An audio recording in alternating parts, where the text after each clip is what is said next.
बिस्मिल्लाहिर्रहमानिर्रहीम। अस्सलाम वालेकुम दोस्तों। आज का हमारा टॉपिक है सिविल सर्विसेज रिफॉर्म या civil service of Pakistan. Public administration में बहुत इम्पोर्टेंट टॉपिक है। और जैसे कि आप CSS PMS जो भी करना चाहते हैं या कोई भी कम्पिटिटिव एग्ज़ाम, इसके बारे में आपको पता होना चाहिए ये क्या है, इसका स्ट्रक्चर क्या है, इसकी रिफॉर्म्स क्यों ज़रूरी है और ये शुरू कहाँ से हुआ, ठीक है, ऑर्गेनाइजेशन में या पब्लिक एडमिनिस्ट्रेशन में इसकी अहमियत क्या है। इन चीज़ों के हवाले से आज हम बात करेंगे इंशाल्लाह। तो सबसे पहले तो हम बात करते हैं इंट्रोडक्शन की, ये सिविल सर्विसेज चीज़ क्या है, ठीक है। तो देखें, according to Wikipedia, civil services जो है, the civil service is a collective term for a sector of government composed mainly of career bureaucrats hired on professional merit rather than appointment or elected, whose institutional tenure typically survives transition of political leadership. अब इसका मतलब क्या है, इसमें कौन कौन सी चीज़ें जो है वो इम्पॉर्टेंट हैं। देखें, सबसे पहले जो है कहते हैं it's a collective term for a sector of government composed mainly of career bureaucrats. सबसे जो पहली चीज़ है आपको ये पता होना चाहिए ब्यूरोक्रेट का मतलब क्या है, ठीक है। देखिए, ब्यूरो निकला है ऑफिस से, ठीक है। ब्यूरो का मतलब है ऑफिस, ऑफिस से नहीं निकला, एक्चुअली एक टर्म है जिसका मतलब होता है ऑफिस। क्रेट्स का मतलब होता है उस चीज़ को रखने वाला या पोजेसर, ठीक है। तो कोई भी शख्स जो दफ्तर में काम करता है उसे आप ब्यूरोक्रेट कह सकते हैं, लेकिन इस डेफिनेशन के लिहाज से, इस ब्यूरोक्रेट की अपनी डेफिनेशन के लिहाज से। लेकिन एक्चुअली इस्तिलाही तौर पर ब्यूरोक्रेट वो बंदा होता है जो किसी भी गवर्नमेंट के बहुत बड़े ओहदे पर फाइज हो या बहुत बड़ा ऑफिस संभाल रहा हो, उसे हम कहते हैं ब्यूरोक्रेट, ठीक है। तो mainly of career bureaucrat hired on professional merit, ठीक है, हायर्ड ऑन प्रोफेशनल मेरिट, एक प्रोफेशनल मेरिट होता है और उसके ज़रिए ये हायर करते हैं, रादर देन अपॉइंटेड और इलेक्टेड, ठीक है। ना तो ये इलेक्ट होते हैं ना ये अपॉइंट होते हैं। आपको पता है जैसे कोई किंग है या कोई भी आपका जो है आप समझ लें रूलर है, वो डायरेक्टली अपॉइंटमेंट करता है। कोई भी बंदा अपॉइंट लगा दे, ठीक है, कि ये आज के बाद ये बंदे में अपॉइंट किया और ये काम करेगा, ऐसा नहीं होता, ठीक है। ना उस बंदे के लिए इलेक्शन होता है, जैसे आपके MNAs MPs इलेक्ट होकर आते हैं, वो सीन नहीं होता। एक तरीक़ाकार होता है, कंपटीशन होता है, ठीक है, एक प्रोफेशनल मेरिट होता है, ठीक है। उसकी बुनियाद पर वो बंदा जो हायर होता है, जो ब्यूरोक्रेट होता है। whose institutional tenure typically survives transitions of political leadership. Transition of political leadership में उसका जो इंस्टीट्यूशनल टेन्योर है वो सर्वाइव करता है। इसका ये मतलब होता है, फॉर एग्जांपल पाकिस्तान के अंदर PMLN की गवर्नमेंट है, एक पॉलिटिकल लीडरशिप है, उसके अंदर एक बंदा जो है ब्यूरोक्रेट वो हायर हुआ, ठीक है। अब ऐसा नहीं होगा कि जब इस पॉलिटिकल पार्टी की इसका जो है वो टेन्योर पूरा हो गया, अगले 5 साल के लिए दूसरी पार्टी आ गई तो इसने जो ब्यूरोक्रेट हायर किए थे वो ख़त्म हो जाएंगे, ऐसा कुछ भी नहीं होता, ठीक है। कहते हैं कि जब ट्रांजिशन ऑफ पॉलिटिकल लीडरशिप होती है तो जो ब्यूरोक्रेट होता है उसका इंस्टीट्यूशनल टेन्योर सर्वाइव करता है। फॉर एग्जांपल, एक पाकिस्तान के अंदर एक ब्यूरोक्रेट है, समझे PSP है, ठीक है, पुलिस सर्विस में वो है, ASP लगा हुआ है, ठीक है, और उसका किसी जगह पर कोई तनाज़ा चल जाता है, किसी पॉलिटिकल पार्टी का बंदा है, एक MNA आपके इलाके का, आपके इलाके के MNA के साथ एक ब्यूरोक्रेट का झगड़ा हो गया, ठीक है, पुलिस थाने में ASP के साथ, तो वो ये नहीं कर सकता कि वो जो है ASP साहब को जब वो निकाल लेके, जा भाई तू फारिग हो गया, तुझे अपॉइंट किया तो ख़त्म हो गया, ऐसा नहीं होता, ठीक है। एक पॉलिटिकल बंदे को पॉलिटिकल पार्टी हटा सकती है, लेकिन एक CSP को कोई भी पॉलिटिकल पार्टी नहीं हटा सकती। आप ब्यूरोक्रेट को हाथ नहीं डाल सकते, ठीक है। वैसे जितने भी गवर्नमेंट एम्प्लॉयज़ होते हैं उनको मतलब है जो ऑफिसर्स होते हैं उनके कैंसिलेशन का सब एक तरीका होता है, ठीक है। आप उसे सस्पेंड ज़रूर कर सकते हैं, लेकिन आप उसके जो इंस्टीट्यूशनल टेन्योर है उसको आप ख़त्म नहीं कर सकते, ठीक है। गवर्नमेंट बज़ात ख़ुद एक प्रोसीजर के ज़रिए उसे निकाल सकती है। एक पॉलिटिकल लीडरशिप सिर्फ उसे सस्पेंड कर सकते और कुछ नहीं कर सकती, ठीक है। आई होप इसकी समझ आ गई आपको। नेक्स्ट पढ़ते हैं। अब हिस्टोरिकल बैकग्राउंड क्या है, historical background of civil services of Pakistan, ठीक है जी। तो हिस्टोरिकल बैकग्राउंड पढ़ते हैं कि इसमें क्या है। देखिए, हिस्टोरिकल बैकग्राउंड के मुताबिक सिविल ब्यूरोक्रेसी जो पाकिस्तान के अंदर है ये स्टार्ट हुई थी इंडियन सिविल सर्विसेज से। जब पाकिस्तान नहीं था बना, मतलब बिफोर पार्टीशन, इसको कहते थे ICS, Indian civil services, which Pakistan inherited at the time of partition. जब पार्टीशन हुआ तो कुछ अमेंडमेंट्स के साथ, ठीक है, पाकिस्तान ने उसी इंडियन सिविल सर्विसेज को जो है वो कॉपी किया और बिल्कुल इसी तरह इंडिया ने भी किया है, ठीक है। उनके यहाँ भी जो सिविल सर्विसेज हैं वो उसी तरह जो है वो कुछ मॉडिफिकेशन के साथ चलते आ रहे हैं। अब ICS जो था, Indian civil services, it was form on the recommendation of Aitchison commission set up in 1866 आप उसकी हिस्ट्री में ना जाएं, 1866 में एचिसन कमीशन एक बनाया गया था जिसने इंडियन सिविल सर्विसेज का जो है वो रिकमेंडेशन दी कि ये होनी चाहिए, और जो ऑफिसर्स हैं वो इस मतलब तरीके से जो है वो हायर होने चाहिए। ठीक है, इंग्लैंड के अंदर, यूके के अंदर उनका अपना एक सिविल सर्विस का निज़ाम था, तो अंग्रेज़ ने यहाँ पर बरसगीर में भी बिल्कुल उसी निज़ाम को राइज किया। ठीक है, the ICS became civil service of Pakistan with minor modification after the partition. ठीक है, अब नेक्स्ट जो है हिस्टोरिकल बैकग्राउंड अगर हम देखें तो ये इस तरह था कि इंडियन पुलिस सर्विसेज थे, सही है, इसको हमने बना दिया पुलिस सर्विस ऑफ पाकिस्तान। ठीक है, इसके बाद जो है एक्सटर्नल अफेयर्स कॉमनवेल्थ रिलेशंस की एक सर्विसेज थी। ठीक है, तो पाकिस्तान ने उसको अडॉप्ट किया पाकिस्तान फॉरेन सर्विसेज में। ठीक है, ये लोग काम क्या करते हैं हम आगे जाके डिस्कस करेंगे। थोड़ा थोड़ा आपको मैं आइडिया दे दूं, पुलिस सर्विस ऑफ पाकिस्तान आप जानते हैं पुलिस का जो है जितने भी 17 से ऊपर के ऑफिसर स्टार्ट होते हैं तो ये पुलिस सर्विस ऑफ पाकिस्तान में जाते हैं। इसके बाद पाकिस्तान फॉरेन सर्विसेज वो लोग होते हैं जो पाकिस्तान के बाकी जो कंट्रीज़ के अंदर उनके साथ ताल्लुकात बनाने होते हैं, जैसे आप समझते हैं जिसको हम लोग कहते हैं आपके रिप्रेजेंटेटिव, जो एम्बेसडर्स होते हैं। ठीक है, पाकिस्तान की जो सफ़ीर होते हैं, पाकिस्तान गवर्नमेंट ने उसको बनाया होता है, क्योंकि किसी भी मुल्क के अंदर तैनात होते हैं जो पाकिस्तान के अफेयर्स को चलाते हैं। ठीक है, वो पाकिस्तान फॉरेन सर्विसेज वाले लोग हो गए। उसके बाद accounts of department of India जो था उसको हमने बना दिया Pakistan audit and account services. इसके बाद custom and central excise department, उसको हमने बनाया Pakistan custom and excise group. ठीक है, जो कस्टम्स वगैरह है, पोर्ट्स हैं, कौन सी चीज़ आ रही है बाहर से जा रही है, इम्पोर्ट एक्सपोर्ट का काम है, ये सारा कुछ ये लोग करते हैं। उसके बाद इनकम टैक्स सर्विसेज था इंडिया में, इंडियन सिविल सर्विसेज में बिफोर पार्टीशन पाकिस्तान ने उसको पाकिस्तान टैक्सेशन सर्विस बना दिया। ठीक है, अब अगर हम लोग रिफॉर्म्स की बात करें तो पाकिस्तान के अंदर हिस्ट्री ऑफ रिफॉर्म्स जो है ये काफ़ी तवील है। हम ये भी बात करेंगे कि रिफॉर्म ज़रूरी क्यों है। ठीक है, आगे जाकर हम ये भी बात करेंगे रिफॉर्म्स क्यों ज़रूरी है, लेकिन एक अगर हम लोग अपने इस टॉपिक को इस हद तक महदूद करें कि हम रिफॉर्म्स की बात करें तो वो ज़्यादा अच्छा होगा, क्योंकि देखें पेपर में कभी भी डायरेक्ट क्वेश्चन नहीं आता कि आप history of Pakistan civil services के ऊपर बात करें, ऐसा नहीं होता। आपसे क्वेश्चन ये पूछा जाएगा कि पाकिस्तान के सिविल सर्विसेज में क्या प्रॉब्लम्स है और इसको किस तरीके से बेहतर बनाया जा सकता है। ठीक है, तो मेरा जो मेन फोकस होगा वो आपको रिफॉर्म्स के ऊपर होगा, उसकी हिस्ट्री उसकी बैकग्राउंड पे नहीं होगा। अच्छा जी, thousand of hours of committed people have been dedicated to study, analyse and suggest changes in the administrative landscape of the country. जो एडमिनिस्ट्रेटिव सर्विसेज है पाकिस्तान के, ठीक है, एडमिनिस्ट्रेटिव सर्विसेज कौन से हैं? जो आपके ज़िले का जो असिस्टेंट कमिश्नर है, कमिश्नर्स है, आपके जनाब डिस्ट्रिक्ट के जितने भी ऑफिसर्स हैं उसको हम एडमिनिस्ट्रेटिव सर्विसेज कहते हैं। ठीक है, उनके अंदर जो है मुख्तलिफ लोगों ने मुख्तलिफ तजावीज़ पेश की। ठीक है, और उनके अंदर रिफॉर्म्स लाने की कोशिश की। अब वो क्यों की, कैसे की, आगे पढ़ते हैं। The pity is that their hard work has either been neglected, partially implemented or distorted beyond recognition।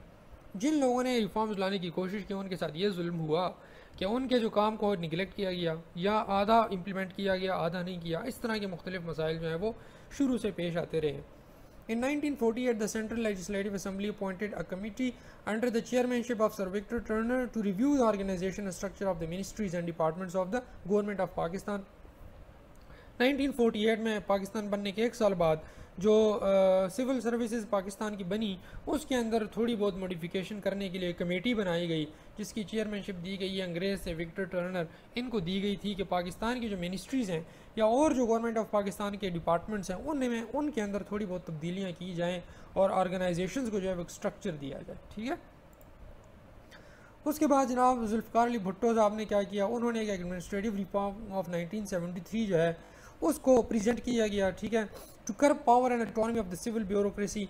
उनको जो है ये लोग पसंद नहीं आते थे इतने, जो भी लोग इलीट जो लोग थे जिन्होंने पावर जो है अपने हाथों में रखी हुई थी, वो चाहते थे कि अगर मैं इलेक्शन से इलेक्ट होकर आया हूँ तो जो वज़ीर आज़म चाहे वही काम हो मुल्क के अंदर, बाकी लोगों का इन्फ्लुएंस इतना ना हो। तो इसी तरह जुल्फ़िकार अली भुट्टो ने इसी वजह से एडमिनिस्ट्रेटिव रिफॉर्म्स की 1973 में। ठीक है, ताकि ऑटोनॉमी और पावर जो है वो सिविल ब्यूरोक्रेसी से ले लिया जाए। ठीक है, और इसी तरह जो है वो 1300 civil servants were dismissed on grounds of corruption and incompetence. उन्होंने जो है वो 1300 सिविल सर्वेंट्स को डिसमिस कर दिया। आज भी आप लोग देखते हैं पीपल्स पार्टी हमेशा ये बात कहती है कि आप जो है ज़्यादा से ज़्यादा इख्तियारात जो हैं वो सूबों को दे दें। ठीक है, मतलब किसी भी एक पार्टी को या किसी भी एक अदारे को या किसी भी ब्यूरोक्रेट को इतनी पावर आप ना दें कि वो अपना जो है वो ऑटोनमी या जो अपनी पावर है वो ज़्यादा इन्फ्लुएंस करे। सिर्फ वो नहीं, बाकी हर पार्टी ये चाहती है, हर सब लोगों का एक नज़रिया है, ठीक है। तो ये जो है पीपल्स पार्टी का उस टाइम जुल्फ़िकार अली भुट्टो का जो है ये मोटो था, उन्होंने अपनी रिफॉर्म्स बनाई, इस तरह बनाई। उसके बाद जनाब constitutional protection of employment was removed. जो प्रोटेक्शन दी गई थी एम्प्लॉयज़ को, कॉन्स्टिट्यूशनल प्रोटेक्शन जो दी गई थी एम्प्लॉयमेंट वालों को, उनको ख़त्म कर दिया गया। अब हुआ क्या, आपको पता है कॉन्स्टिट्यूशन जो आपको मुख्तलिफ राइट्स देता है, सही है, आप एम्प्लॉयमेंट को, रहने का हक, जीने का हक, राइट, मतलब है कि द राइट ऑफ जिसको कहते हैं राइट ऑफ स्पीच वगैरह, कुछ बेसिक राइट्स होती हैं, सही है। इसी तरह एम्प्लॉयमेंट के भी कुछ राइट्स हैं कॉन्स्टिट्यूशन के अंदर, ठीक है, जो लॉ है उनके बने हुए, ठीक है, उनको ख़त्म कर दिया गया। Resultantly the executive acquired the power to meddle in the bureaucratic affairs and dismiss the most senior civil servants. अब हुआ क्या, जब सिविल सर्विसेज जो आप बड़े बड़े ऑफिसर्स थे वो जब भर्ती हुए थे, जब उनका इन्फ्लुएंस ख़त्म हो गया, एक डिपार्टमेंट को हेड करते थे, तो अब क्या हुआ, वो बजाते खुद तो कुछ और सोचते थे जुल्फ़िकार अली भुट्टो, लेकिन अब पार्टी के जो और लीडर्स थे उन्होंने इसका नाजायज़ फ़ायदा उठाया और जो ब्यूरोक्रेसी थी उनके अंदर जो है वो इन्फ्लुएंस डालना अपना शुरू कर दिया। इस तरह हुआ क्या, जो सारा स्ट्रक्चर मुल्क का था, जो ब्यूरोक्रेटिक अफेयर्स थे, जो सिविल सर्वेंट्स के मसाइल थे, उनके अंदर वो खुद जो है वो मतलब है कि मेडल करना शुरू हो गए और इंटरफेयर करना शुरू हो गए। अब उन्होंने और क्या किया कि Bhutto's administrative reforms also abolish the elite CSP cadre which dominated civil service position at all levels of administration. All civil services cadres were labelled as occupational groups. बिल्कुल यही ऑक्यूपेशनल ग्रुप्स जैसे आप ये देखते हैं सीएसएस वगैरह के एग्जाम्स में आपके पास कोई 11 ग्रुप्स हैं, उनको उन्होंने नाम दिया ऑक्यूपेशनल ग्रुप्स। और जो इलीट सर्विसेज या सीएसपी जो बने हुए थे उन्होंने अपनी जो बादशाहत कायम की थी, तो जुल्फ़िकार अली भुट्टो ने उस रिफॉर्म्स के थ्रू 1973 के रिफॉर्म्स के थ्रू उनको ख़त्म कर दिया, ठीक है। उसके बाद जनाब ज़ियाउल हक साहब आए, उन्होंने अपना जो है वो एक तौर तरीका निकाला और सिविल सर्विस में ये कहा फ़ौजियों को उसके अंदर डाल दिया, सिविल सर्विस में फ़ौजियों को डाल दिया। अभी भी आप देखते हैं सीएसएस के जो कुछ सीट्स होती हैं उनमें आपके जो कैप्टन वगैरह हैं आर्मी के वो भी आ जाते हैं, ठीक है। एक अलग उनकी कहानी थी, उन्होंने अपने तौर तरीके से जो है वो सब चीज़ों को मिक्स करना शुरू कर दिया। आपके वापडा का चेयरमैन फ़ौजी, सारे लोग जहाँ जहाँ पे थे सब फ़ौजी हो गए, आपका सिविल ब्यूरोक्रेसी का सब कुछ तबाह बर्बाद हो गया। सिविल सर्विसेज थे लेकिन फ़ौजी सर्विसेज बन गए, सही है। उसके बाद एक्चुअली ज़ियाउल हक साहब ने एक कोटा दिया था उन्हें कि इतना कोटा होना चाहिए सिविल सर्विस में फ़ौजियों का, ठीक है। उसके बाद जनाब मुशर्रफ साहब आए, उन्होंने एक लोकल गवर्नमेंट ऑर्डिनेंस जो था 2001 में वो इंट्रोड्यूस करवाया, पुलिस ऑर्डिनेंस इंट्रोड्यूस करवाया, ठीक है। 2002 में जो है ये रिफॉर्म्स ने इतनी कोई स्वीपिंग की कि बहुत सारे लोग जो थे इससे बड़े नाखुश हुए। और मुशर्रफ ने, आपको पता है लोकल गवर्नमेंट ऑर्डिनेंस, मैंने आपको लोकल गवर्नमेंट में पिछले लेक्चर में पढ़ाया भी था, उनका डिवोल्यूशन प्लान आया था। उन्होंने कहा था कि मैं इख्तियारात को बिल्कुल निचली सतह पर पहुँचाना चाहता हूँ। इसी तरह जो ब्यूरोक्रेट्स थे, ठीक है, उनको ये बात बड़ी नागवार गुजरी गई, ये क्या हो गया, अभी हमारे पास जो पावर और ऑटोनमी थी वो अब नीचे डिवॉल्व हो गई और जो निचले तबके के लोग हैं वो भी हमसे पूछगिछ करेंगे, ठीक है। तो कुछ अमेंडमेंट्स थी, कुछ मसाइल थे, उसके ऊपर बात करते हैं अभी। अच्छा जी, अब उन्होंने क्या किया, मुशर्रफ साहब ने post of commissioner, deputy commissioner, assistant commissioner were abolished, their powers were transfer to elected नाजिम्स। अब आप अगर लोकल गवर्नमेंट का स्ट्रक्चर्स पढ़ें, ठीक है, पिछले लेक्चर में आपको मैंने बताया भी था, उसमें नाजिम थे, ज़िलेदार थे, ये सारे जो थे इन लोगों में डिस्ट्रीब्यूट हो गई जो असिस्टेंट कमिश्नर, डिप्टी कमिश्नर की पावर थी, ठीक है, वो डिवॉल्व होकर इनके पास आ गई। Police officers was also had accountable to district mayors. अब पुलिस ऑफिसर्स, आपको पता है पुलिस में कोई भर्ती हो गया, बहुत बड़ा अफसर हो गया, जो दंदनाता फिरता है, जो चाहे कर सकता है। अब मुशर्रफ साहब ने कहा ऐसा नहीं होगा, ये लोग भी अकाउंटेबल हैं, ठीक है। किसको? डिस्ट्रिक्ट मेयर्स को अकाउंटेबल है। अच्छा जी, अब current organisation of civil service of Pakistan क्या है, इसके बारे में बात करते हैं। देखें, आपका जो है सर्विसेज का एक अलग जो है कैटेगराइजेशन हुई है और ग्रुप्स की अलग हुई है। सर्विसेज में आपके पास फॉरेन सर्विस ऑफ पाकिस्तान है, इनलैंड रेवेन्यू सर्विस है, पाकिस्तान एडमिनिस्ट्रेटिव सर्विसेज है, कस्टम सर्विस और अच्छा जी, पाकिस्तान कस्टम सर्विस है, पुलिस सर्विस ऑफ पाकिस्तान है। इसके अलावा जो ग्रुप्स हैं उनमें आपके पास ऑडिट एंड अकाउंट्स ग्रुप, और ये आपके सामने जितने भी नज़र आ रहे हैं ये आपके ग्रुप्स हैं, आप जानते हैं बेहतर। अच्छा जी, अब इनमें प्रॉब्लम्स क्या हैं, बॉटलनेक्स क्या हैं, इसके ऊपर थोड़ा सा हम बात करते हैं। देखें, lack of initiative and decision making. जो भी हमारे ब्यूरोक्रेट्स भर्ती हो जाते हैं, ठीक है, उनके पास कई लोग ऐसे होते हैं जिनमें इनिशिएटिव करने की ताकत ही नहीं होती है, डिसीजन मेकिंग कर ही नहीं सकते, खुद कुछ नहीं कर सकते, ठीक है। तो जितने उनके पास निचले जो ऑफिसर्स होते हैं उनसे वो काम करवाना चाहते हैं। ज़रूरी नहीं है, मैं चंद की बात कर रहा हूँ, ऐसे कई देखे भी हैं, ठीक है, जो बिल्कुल मतलब है डिसीजन मेकिंग उनमें नहीं होती, इनिशिएशन की जो पावर है वो उनमें मौजूद नहीं होती, ठीक है। ये तो उनके प्रॉब्लम्स हो गए ब्यूरोक्रेट्स के। अब जो वीक गवर्नेंस है, weak governance structure and poor management, अब गवर्नमेंट के भी कुछ मसले मसाइल हैं, जो गवर्नमेंट ने स्ट्रक्चर इनका बनाया है वो भी नहीं ठीक, उनमें भी कुछ मसाइल हैं, बात करते हैं आगे जाके। पुअर मैनेजमेंट है, देखिए जो ब्यूरोक्रेट्स हैं वो अपने मसाइल बताते हैं, गवर्नमेंट जो अपने मसाइल बताती है, इसीलिए क्लैश चलता रहता है और कुछ ऐसी कोई सिचुएशन नहीं बन पाती जिससे ये सिविल सर्विस या ब्यूरोक्रेसी के मसाइल हल हो जाएं, ठीक है। इसके अलावा जो सबसे बड़ा मसला है वो ये है कि pressures and compulsions from the political leadership lead civil servants to favouring the ruling party rather than adopting a neutral stance. आपको पता है पाकिस्तान के अंदर जमहूरी निज़ाम है, जमहूरी निज़ाम में जो पार्टी सबसे ज़्यादा वोट लेकर गवर्नमेंट में आती है सारे उसके गुण गाना शुरू कर देते हैं। जो ब्यूरोक्रेट्स होते हैं वो भी यही काम करते हैं। पुलिस का जो एएसपी है, डीएसपी वगैरह जो भी भर्ती हुए हैं बैठे हैं, वो ये चाहते हैं कि साहब को खुश रखो तो हमारा भी जो है वो प्रमोशन भी होगा, अलाउंस मिलेगा, सब कुछ होगा। ये निज़ाम बड़ा चलता है। तो इसीलिए एक प्रेशर बना रहता है पॉलिटिकल पार्टी का किसके ऊपर, ब्यूरोक्रेसी के ऊपर।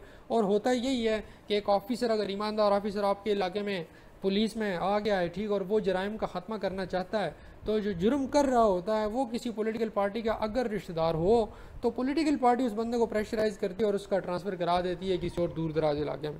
तो इसीलिए ब्यूरोक्रेसी को ये लोग काम नहीं करने देते, ये एक मसला है।